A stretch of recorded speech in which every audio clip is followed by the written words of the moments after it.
자유한국당 송혜경 국회의원입니다. 사이버 안보에 눈감은 9.19 남북 군사협의, 정부는 가짜 평화로 눈속임하지 말라에 대한 성명서 낭독을 하겠습니다. 북한의 사이버 해킹으로 대한민국이 통째로 뚫리고 있는데 대한민국 정부는 과연 무엇을 하고 있는가? 굳건한 사이버 안보는커녕 뚫린 구멍은 점점 커지고 있다. 평화를 외치며 9.19 남북 군사협의서를 발표한 지 오늘로 만 1년이 되었다.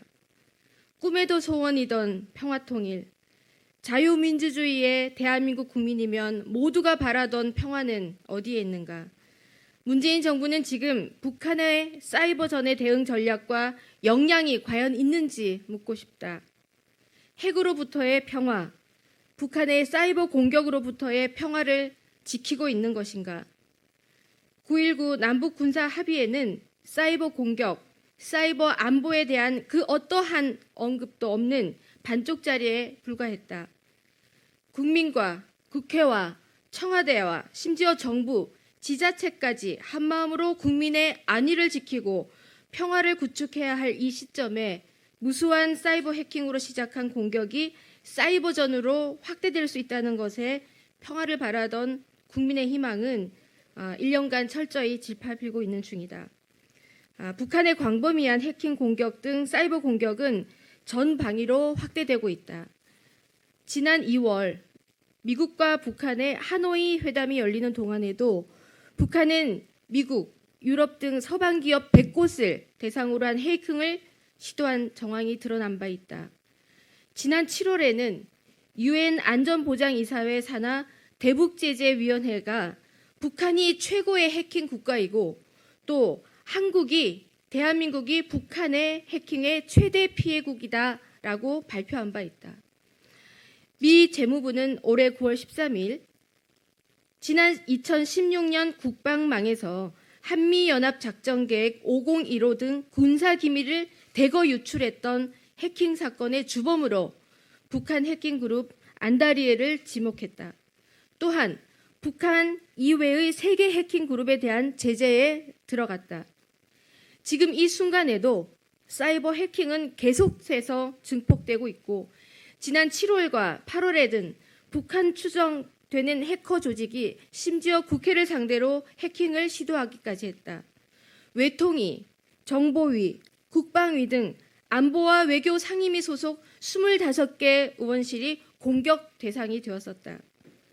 국내 국가의 기초, 응용과학기술, 그리고 R&D, 그리고 사이버 보안 정책을 관장하고 있는 과학기술정통부조차도 또 관련 공공기관을 대상으로 정보 자료를 종합해 본 결과 최근 3년간 사이버 공격이 해마다 2배 이상씩 증가하고 있다. 하루 평균 13건의 공격이 이루어지고 있는 셈이다. 문재인 정부는 언제까지 북한의 이런 성동격설을 바라만 보고 있을 것인가? 북한은 앞에서는 핵실험과 미사일 도발을 일삼고 뒤에서는 끊임없이 사이버 공격으로 우리의 안보와 국민 생활의 안전을 위협하고 있는 실정이다. 북한의 사이버 공격은 아직까진 UN 제재를 회피하고 외화 자금 조달이 주 목적으로 보이지만 앞으로는 각종 선거 개입, 소셜 네트워크 통한 심리전 전개, 사이버전 전개, 원전이나 지하철, 심지어 5G 통신망 등을 비롯한 국가 주요 기반 시설 파괴를 일삼을 수도 있다. 청와대 안보실에서 만든 국가 사이버 안보 지침에도 북한에 대한 대응 전략은 이런 방구 없는 실정이다. 더 늦기 전에 국가 사이버 안보 시스템을 구축하고 전략적인 기반을 확립하기 위한 구체적인 대책을 마련해 가야 한다. 본 의원은 정부와 공공기관의 정보보호 업무를 총괄하는 정보보호 책임관 지정, 근거 마련을 위한 법안을 마련했다. 또한 중소기업이 정보보호 설비를 투자하는 경우 투자 금액의 5%를 세액 공제하는 법안들 등도 발의한 바 있다. 사이버 테러 방지법, 재정법 통과도 절실하며 사이버 안보 전력, 사이버 안보 컨트롤 타워 구축도 강화해야 할 시점이고 이것은 굉장히 절실한 시점이다.